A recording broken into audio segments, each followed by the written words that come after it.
Our next session, DEI, a competitive advantage for sustainability. Please welcome to the stage our moderator, Vice President Healthcare Siemens, Ayana Nathan, Chief Executive Officer, Chief Executives for Corporate Purpose, Daryl Brewster, and Group Head of Corporate Responsibility, Sanofi, Sandrine Bouttier. We want to thank all of you for coming out to sit and have a quick little chat with us about DEI being a competitive advantage for sustainability. And so I have our panelists here today, Daryl and Sandrine. Great to see you. Good Great. afternoon.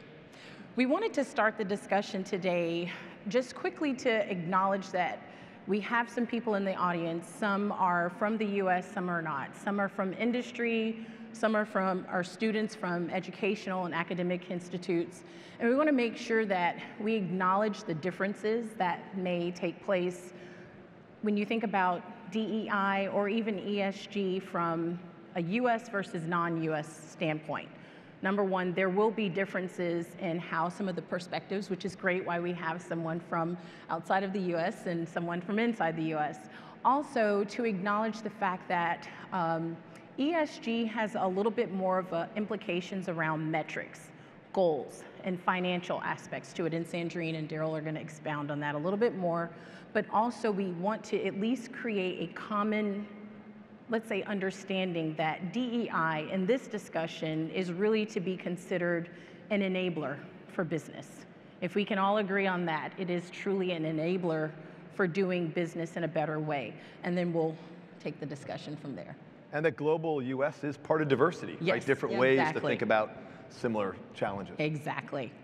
So to start the discussion, you think about the fact that leadership, the most senior leadership, we know that they are really, at the end of the day, held accountable for environmental, social issues that come into their organization or impact their organization.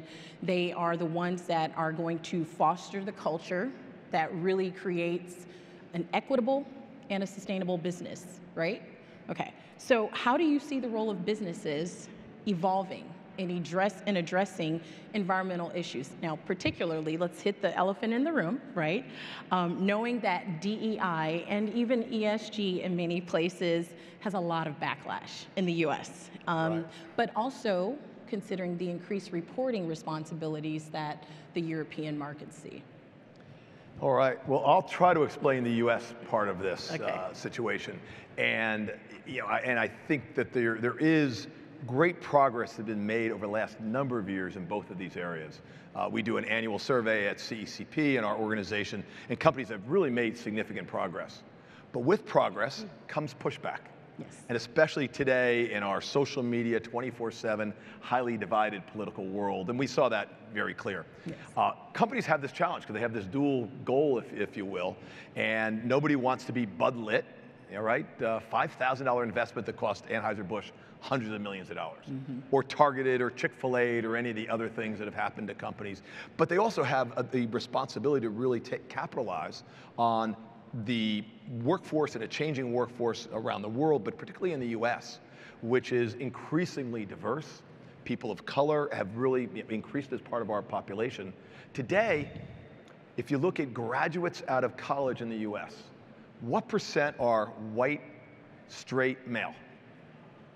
We poll people, you can all guess out there in the audience, it's less than 1 out of 5. When I finished school, it was over 50%.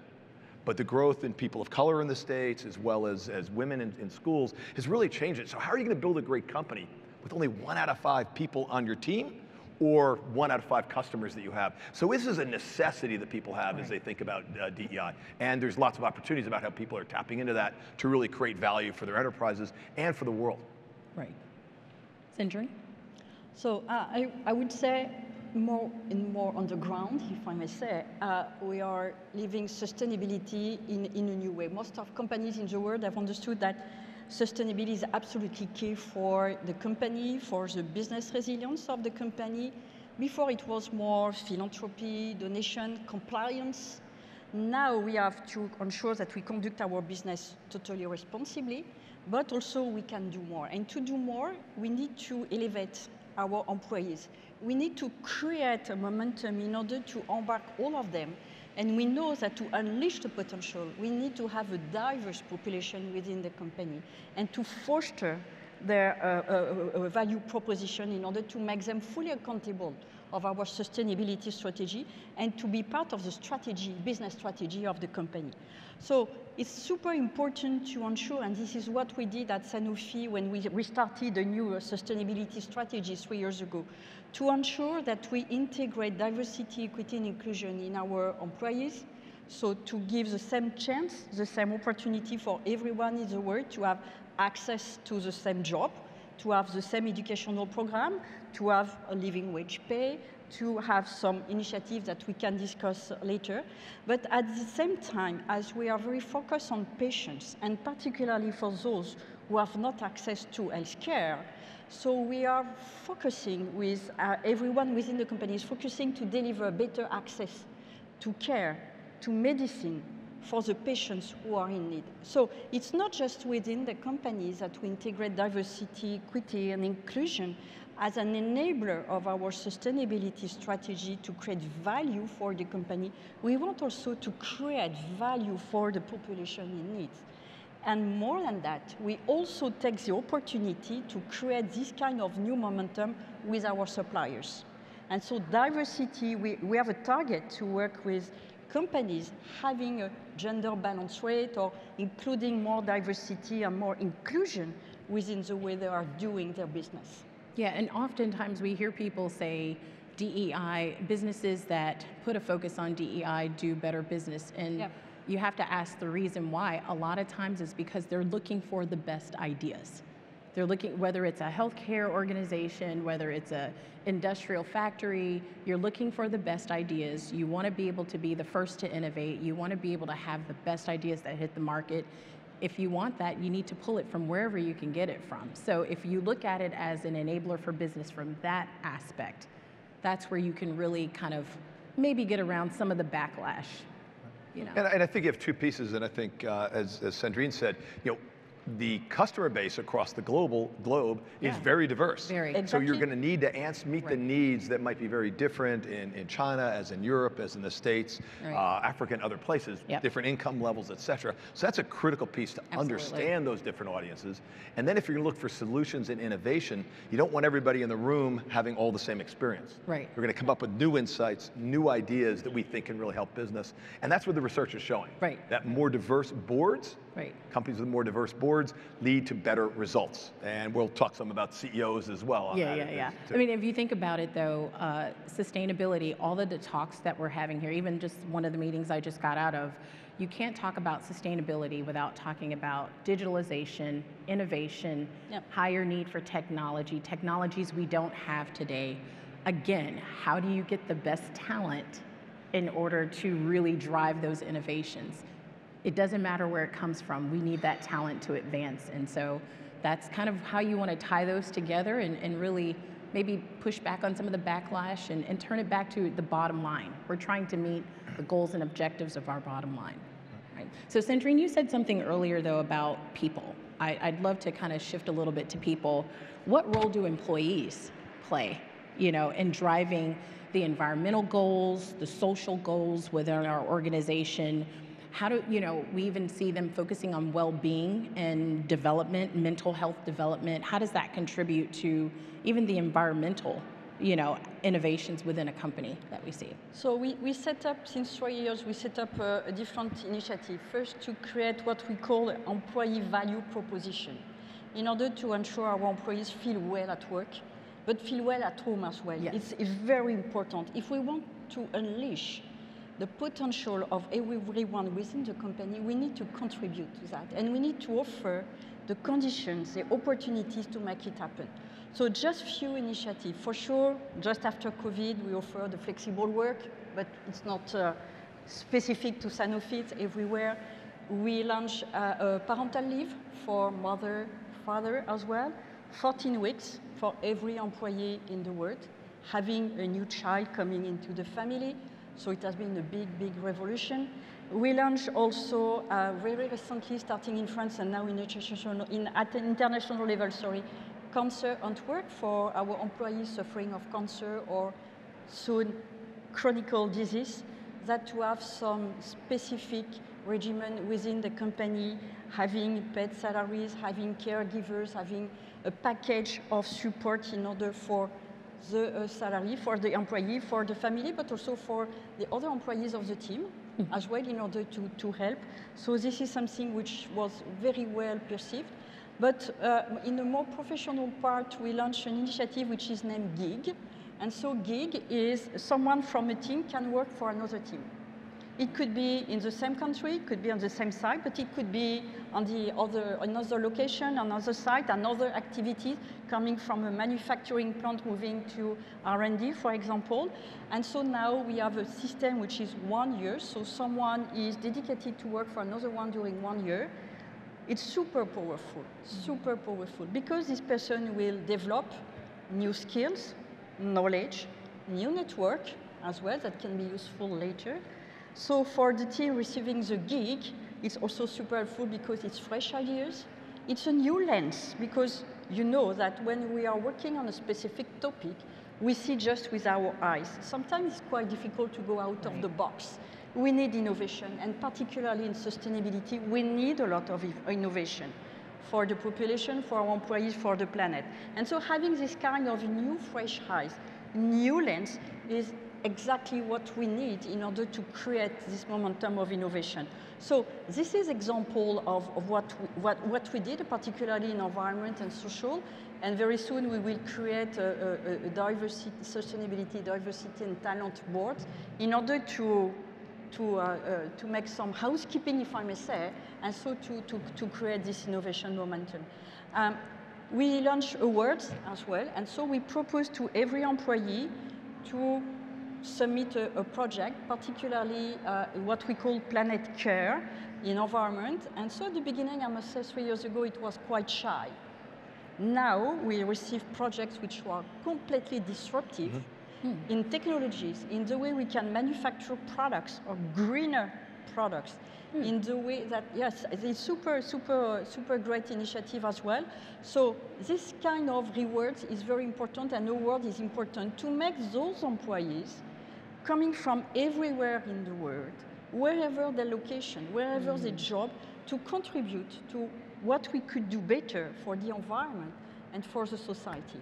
Nice. Yeah. I love that. There's so many great examples here at Sanofi, and we're privileged at CECP that we get to work with more than 200 of the world's leading companies, including Siemens and Sanofi, and really look at their best practices that we can really share around the globe. And you have so many that you're doing, and we see great things. We'll give credit to J&J as well, and Walmart and Siemens and others really doing neat things to really embrace and unlock and unleash this power of purpose and the power of their employees. One of the group we're seeing on the people front that's important. We spend a lot of our time talking about the people who get to sit down at work like us. Right. But most of our workers are out in the front line, right? They're out there working. Right. And our front line of our work in the States and across the globe is where the underrepresented parts of our population are typically overrepresented. So this is an area that we're seeing companies put more and more time on. How do you unleash the power of people working on the front line? Absolutely. We're providing healthcare solutions. Absolutely. We're driving the trucks to really work that out. And that's an area I think we have a chance to really kind of lift up and could really unleash a lot of power across the businesses. Absolutely. I mean, I've seen that in the past, even in Siemens, whenever they, I don't know what you call it, maybe you can call them different cross-functional teams, but actually going to the frontline workers, pulling them in to help innovate on ideas that they would otherwise never ever touch, never ever be involved in, but just their fresh ideas alone is a huge asset, and it literally changes the direction of business. And I do know that we have our Environmental Health and Safety department, our organization there, they have something that I love every year, and it gets me off my seat. It's called the Move Challenge, and they not force, obviously, they compel, they try to pull in the entire organization to take on a challenge and commit to some type of goal that you'll move so many days or so many steps a month or a week. And honestly, it really does help for the mental health. It helps for people to kind of, get out and see what others are doing, and they create new synergies from it. I mean, that's just something just to help on the mental health and safety side. But then you also have our P&O organization, our people in organization, which is kind of like HR.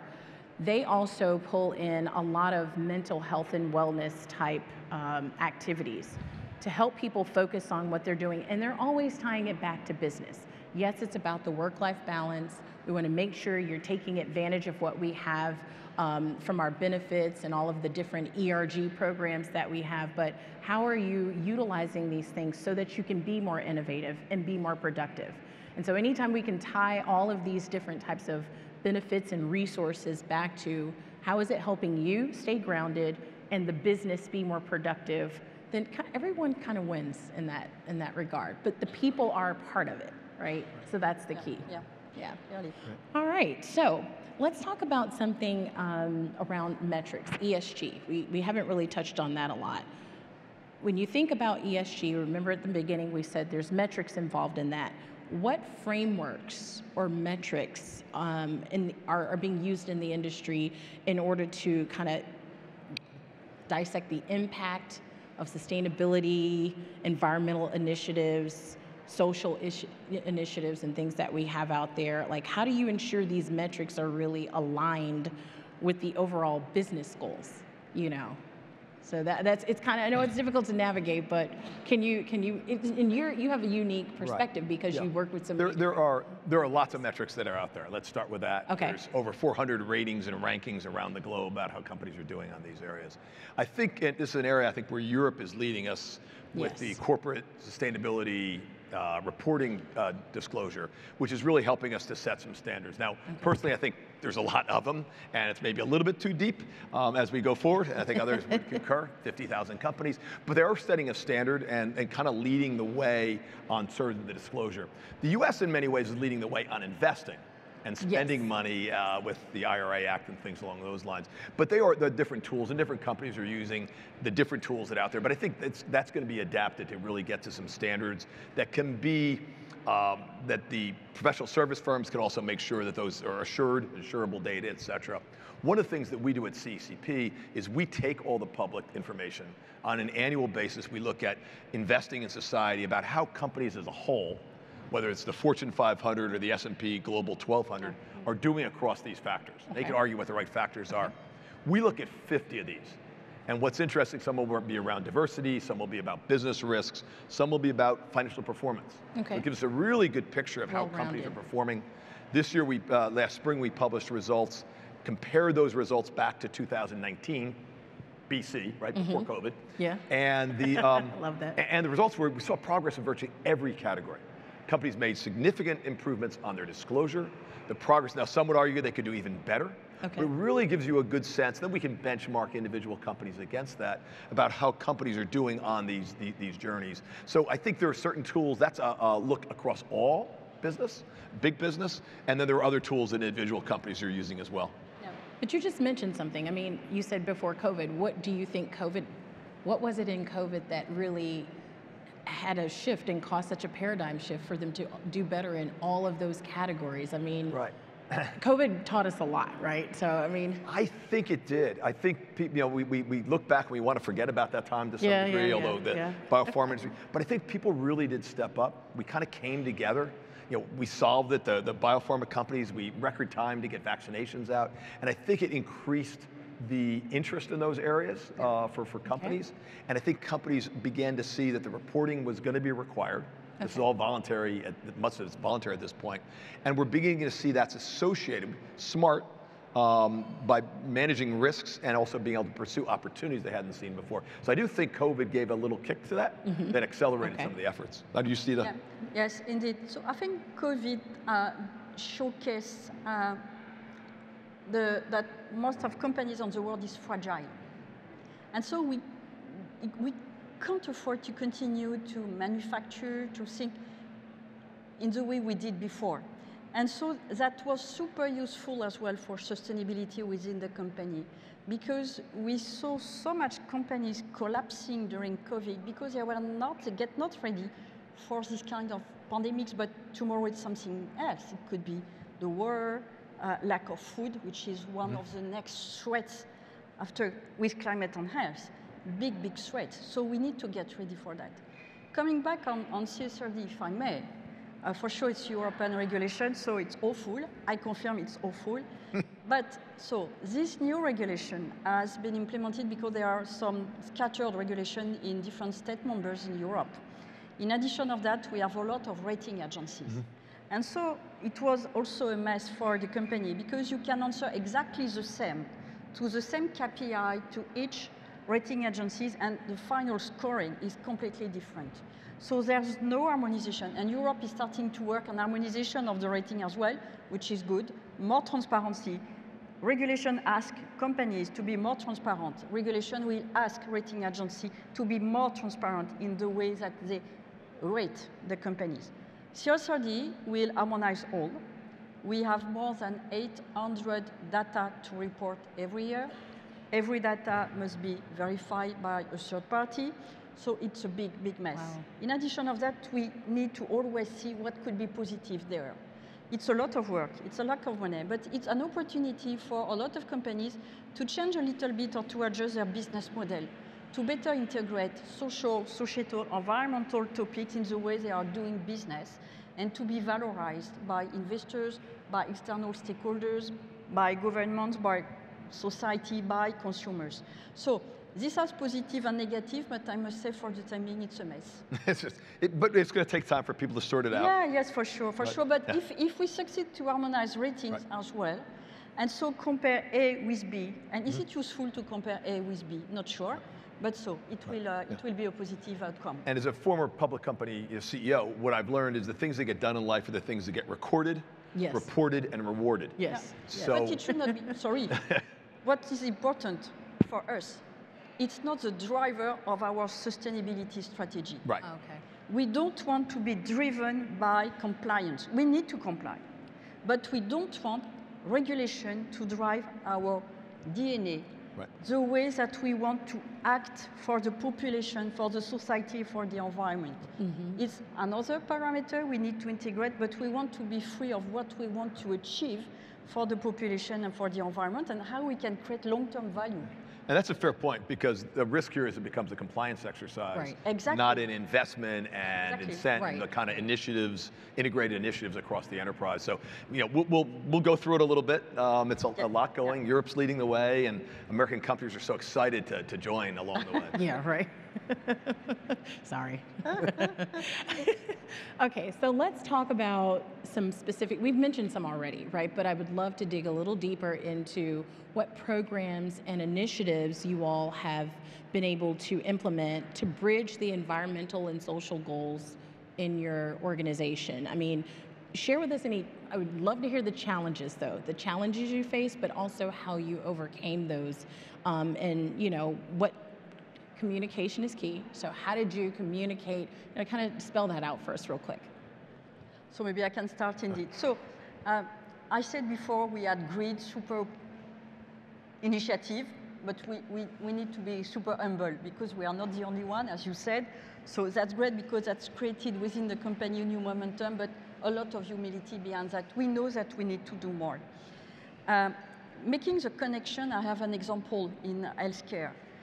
And here we are on the nest on climate. Climate and health are intrinsically linked. We always think that our activities, our products have an impact on climate and environment. But the environment has also an impact on our activities, but also an impact on health of population. And we know that more and more people will unfortunately die or become sick because of the effect of climate change, air pollution, vector-borne disease, respiratory disease, allergies, and so on. The list is super long, cardiovascular, diabetes, and so on.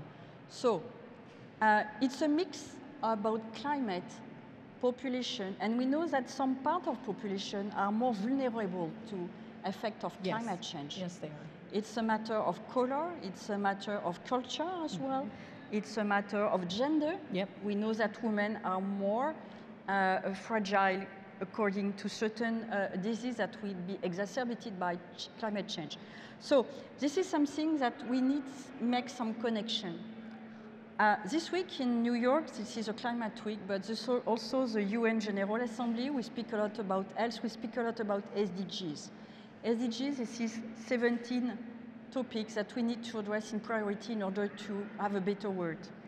All those SDGs are linked.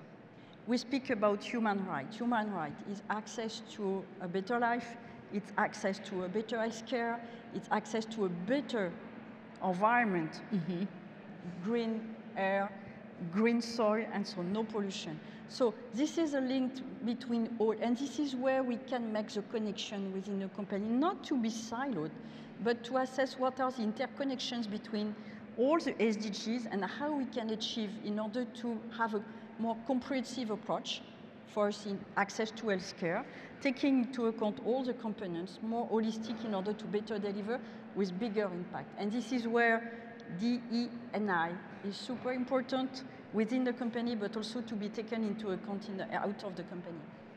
Daryl, can you speak about some of the programs you've seen? We work with a lot of companies. Right, so. we see a lot. Yeah. We've talked about some at J&J. Walmart has a terrific program where people can advance careers within their area. One of the things that we've talked to a lot of companies about is really developing and communicating their integrated sustainable value and long-term plan. Okay. Siemens actually did it with us last year. And really what it does is it puts it all together. Because sometimes you'll have the E strategy here, the F strategies here, and this is a chance for CEOs to really share and pull that together. We've had dozens of CEOs representing trillions of dollars of market cap, putting those plans together. Most companies have them, they just don't always communicate them. We're actually, last year we focused on climate leaders. Okay. And it was interesting that European companies were even more interested in presenting because they saw CSRD coming, which by the way is very detailed. It goes 100 measures. And this was a chance to set context around that, to put it all together in half an hour to 45 minutes. If you want to go deeper, you can do it. But for most people are not going to go through all 800 charts as they go through that, and it can lead into some different areas. So this is a tool we think that can be really valuable for companies to really talk about what they're investing in, what they're incenting, what their critical initiatives are that can really tie that together and how it works together rather than as isolated silos, which happens too often. Right. I can speak a little bit from the Siemens perspective on, for the environmental side, obviously sustainability is a part of our identity, right? So the more and more that grew in our organization, the more and more this became part of our goal, part of our mission, that message and tone was set from the top, and then it just truncated down. There were discussions, there were trainings, and it just communicated down to different groups of leaders and then different groups of employees, and it's a consistent message that is pushed down throughout the organization. The same thing on the DEI side. So when we have different divisions, Siemens is very large, I'm sure many of you are aware, and within the particular division that I work in, again, it was the same approach. I noticed for both of them, when you want to put programs or projects in place to drive some long-term change in culture, it has to start from the top. And once the top has a discussion and they decide what's important to them and what they want to focus on, then they start picking leaders in the organization who can take that vision, make some practical actions, and we did that. We put people in place who would lead and drive the sustainability mission, not just the head of sustainability, but also sustainability advocates and ambassadors. Not just the head of DEI, but also a DEI council for all the businesses. And then they started looking at taking the same definition that we said from what DEI is, what it is not. What is sustainability? Do we really know what we're talking about when we're talking about sustainability? So a consistent message that is communicated the same way all the way down is really where you get traction. Yeah. If I can jump and echo what you said, what is important if we want to have a good sustainability approach is to be fully first embedded in the business strategy of the company, but also in the way we are doing work day to day. Yes. And so, for example, innovation is a very, very good example of you want to innovate, you have an idea, you start to think, and so in the process, you have to ask them yourself the question, and so we educate leaders on that. What does that mean for the environment? Mm-hmm. What my decision means for social point of view? Yes. What does that mean for the society on the whole? Right. Right. And if something is not going well, how can I do in order to solve, to mitigate, or anticipate? So it's a way to instillate a new mindset, to think differently sustainability within the way we are doing work, to do more responsible business as well. And it's part of education of all employees, not just through incentives, but to be part, to have their own contribution to the sustainability within the company, and so to have a collective approach, which is the most powerful thing. And to ask those really critical questions up front as you go through the process. Absolutely, absolutely. We took our organization through a training called Leading in Sustainability, and I tell you, it's eye-opening. I mean, and if you want to lead, it's not just the leaders who are leading in sustainability, it's the people who are leading. Everyday basis. So that was a great point, Sandrine. So let's take a look at how they have to balance this act. You know, financial goals, being profitable. The investors are putting a lot of pressure on organizations to grow, bring in more creative business, to more profitable business. How do you balance the immediate financial pressures with the long-term environmental and social goals? It's really difficult to navigate for some. And what advice would you give to businesses? And I'm sure you've given some already to businesses, Daryl. So if you could share that, how would you do that? Right. Yeah, and as we talked about, we think having this longer term plan is really very helpful, that connects all the dots across the enterprise and business. It really serves for companies as a controlling document to make sure things are really connected, to both capitalize on the opportunities out there, while also managing the risks that we have around, particularly around sustainability on climate, but also on people concerns. Right. I think that, so we could say it's always a trade-off. It is. What do you want to prioritize? And this is, we prioritize where we can have the biggest impact, when we can preserve the business or doing a better and more responsible business, we can deliver more. And so sometimes I must say that it's complex to go to executive committee of the board making some proposal. We need to say, okay, we can do that because it will be helpful in 5 or 10 years. And so demonstrating the added value for the company and the impact and maximization of the impact for society and environment is always helpful through metrics, through added value, not just financial value, but also retention, attractivity, confidence from stakeholders is something that we need to think as well. It's not just financial value. I insist on that. It's very, very important. And time frame can really help. Exactly. You got to deliver what you're saying, but over time, here's where we're headed. Yeah, I was in a discussion earlier today, and I run the healthcare market for Siemens, and for healthcare organizations, a lot of them, because they don't have the legislative pressure for sustainability, they're looking at energy efficiency. But really, if you look at it, there's cost savings there, there's financial wins there, but it also plays up on the sustainability side. So, okay, let's wrap this up. We're at time. I would like for you, in our closing, to just kind of tell us really quick, really short, how do you see the relationship between DEI, ESG, or sustainability, however, environmental issues evolving over the next 5 to 10 years? And what would be your call to action? Yeah, lots in there as we wrap up. But I think this is now part of business. Right. CSRD and other things are making it part of business. We've been talking about it for a long time. So it's going to be something companies are going to be talking about. They're going to be expected to deliver on. They're going to be held accountable for. Companies are going to figure out how to do this in different ways. Some may play more defensive. Some may look at this as really opportunities for them to grow here as we go forward. But I think it's now, despite the pushback, which is still there, and it will continue from time to time, I think this is now built into the enterprise in most instances to really, that you're going to have to do this as we go forward. As we do it, though, I think it's important to be somewhat humble. And there's other people who don't always agree with what they're doing, but how do we use purple words that can really cross the aisle as we go forward? How do we talk about these things in ways that companies can really, and people can understand? We talk about 1.5 degrees Celsius. Sorry, Americans don't know what Celsius means, right?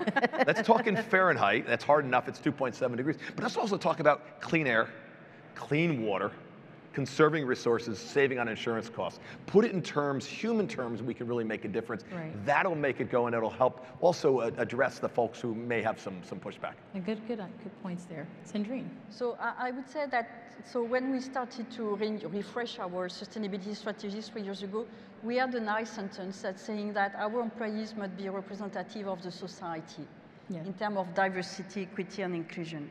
It was a very impactful message. And in our strategy, DE&I is one of the pillars. And so it's intrinsically linked. We can't do sustainability without integrating DE&I within the company. We're not taking into account DE&I out of the company. Once again, it's a collective approach.